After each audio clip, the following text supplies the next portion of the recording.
Sa video na ito ay pag-uusapan po natin ang isang napakainit na balita kung saan ay bakit nga ba si Jake Claver, ang Managing Director ng Digital Ascension Group, ay XRP lang ang piniling kanyang investment.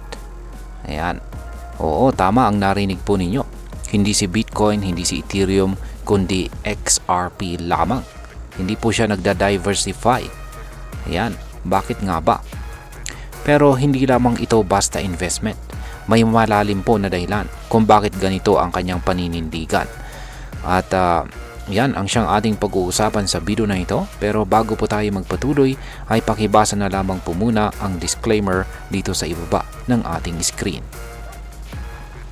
Ngayon ay simulan po natin kung bakit nga ba si XRP lamang ang tanging pinili ni Ginoong Jake Claver na kanyang investment. Yan, wala nang iba. Ayon mismo kay Ginoong Jake Claver ay may solid po siyang dahilan kung bakit si XRP lang ang tanging crypto asset na kanyang pinagkakatiwalaan ngayon. Sa isang post po niya sa X or dating Twitter ay nagbahagi po siya ng isang infographic na nagpapakita ng papel na XRP bilang bridge currency para sa mga high value payments. Ayan. Ang infographic na ito ay pinamagatang Enter Ledger Enabling Interoperability Across Platforms 2020 to 2025.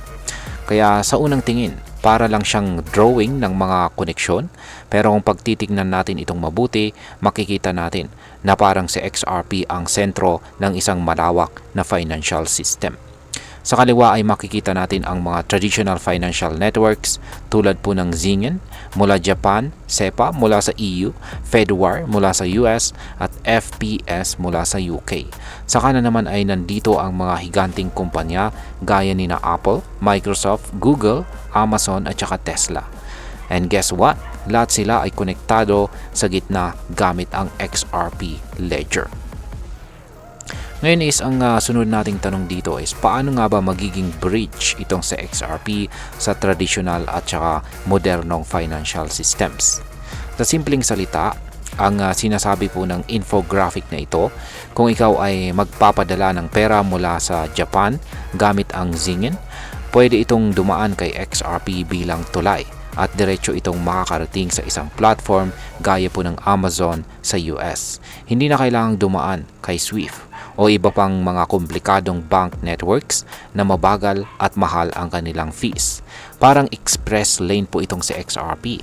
Isa siyang digital asset na may kakayang i-connect ang mga dating hindi magkakaugnay na sistema.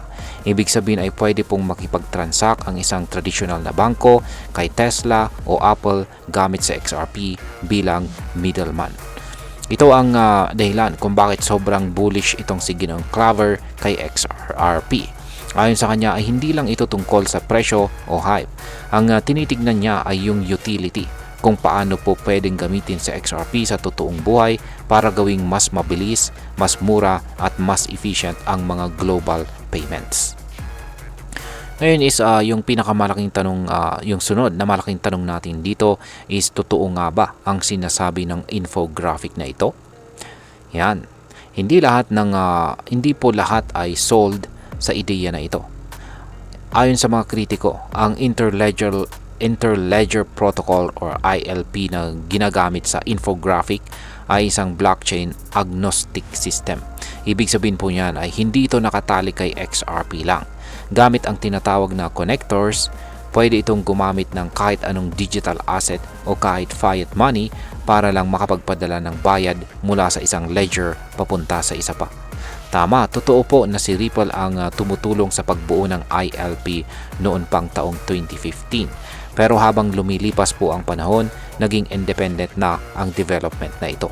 Hindi na ito exclusive kay XRP. Dagdag pa rito ay wala pang konkretong balita na nagsasabing ginagamit na talaga ng mga institution tulad ng SEPA or Fedwire ang XRP sa kanilang transactions. At kahit sina Apple o Amazon ay wala pang malinaw na statement na nagpapakita ng integration kay XRP. Ngayon ay ano naman po ang epekto ng kaso ng Ripple laban sa SEC sa adoption ni XRP? Ayan. Yan, hindi rin natin pwedeng baliwalain ang ongoing na legal battle ng Ripple laban sa US Securities and Exchange Commission or SEC.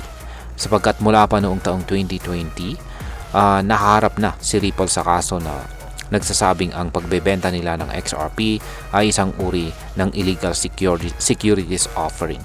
Dahil dito ay maraming malalaking institution ang naging maingat at umiiwas muna sa paggamit kay XRP. Pero kahit may ganitong kontrobersiya, ay nananatiling matatag pa rin si Ginong Claver sa kanyang paniniwala. Para sa kanya, kapag nalinis na ang pangalan ni XRP at tuluyang ma-resolve ang kaso, mas lalaki pa ang posibilidad na magamit ito sa global finance. Ngayon ay ano naman po ang connection ni Ginoong Claver kay Ripple at bakit po ito mahalaga? Ayan, ang isa pang dahilan kung bakit confident itong si Ginong Claver kay XRP ay dahil ang Digital Ascension Group, ang kumpanyang kanyang pinamumunuan ay may partnership sa Standard Custody and Trust na isa ring partner ni Ripple. So pwedeng sabihin na may insider perspective siya pagdating sa future plans ni XRP at Ripple.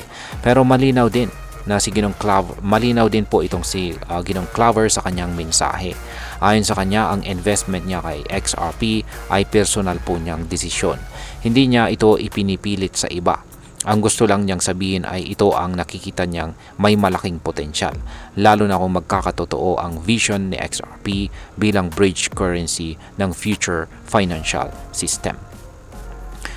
Yan, bilang isang Pinoy trader o investor ay ano po ang posibleng maging epekto nito para sa atin? Para sa atin, bilang mga Pinoy na nandito sa mundo ng crypto, ang ganitong klase ng impormasyon ay mahalaga.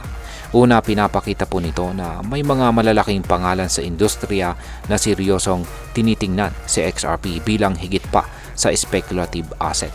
Hindi lang ito tungkol sa presyo, kundi tungkol sa utility at real-world use cases. Pangalawa, kung sakaling magkatotoo ang vision ni Ginong Claver at maging sentro nga si XRP sa global payments, posibleng tumaas ng malaki ang halaga ni XRP. Pero kasabay nito, kailangan nating tandaan na maraming bagay pa ang hindi sigurado. Katulad po ng legal issues, adoption ng mga institutions, at ang mismong development ng ILP. Kaya kung ikaw po ay nagbabalak na mag-invest kay XRP, mahalagang aralin po muna natin ang bagong ecosystem. Hindi po sapat na umasa lamang po tayo sa hype o sa sinabi ng isang executive. Bilang panghuli ay ang masasabi ko naman tungkol dito ay sa tingin ko ay kapani-paniwala ang paninindigan ni Ginoong Claver. Makikita natin na pinag-isipan niya ito at hindi lamang po dahil sa hype siya ay nag-i-invest. Yan, ang paggamit po kay XRP bilang bridge currency ay isang revolutionary na idea at kung maging successful ito, maaaring magbago po ang mundo ng finance. Pero sa kabilang banda, kailangan po nating maging objective. Hindi porket sinabi ng isang executive ay agad na tayong magpapadala sa excitement. Kailangan pa rin natin ng ating sariling research, sariling strategy at tamang risk management. Kaya para sa akin, si XRP po ay parang isang matandang manlalaro na hindi pa tapos ang laban. Marami nang pinagdaanan pero hindi pa rin sumusuko. At kung sakaling manalo po siya sa laban, baka ito na ang bagong bituin ng digital finance. At ayan, hanggang dito na lamang po tayo sa video na ito mga ka-crypto. Marami pong salamat sa panonood. Ingat po tayo lagi at God bless po sa ating lahat.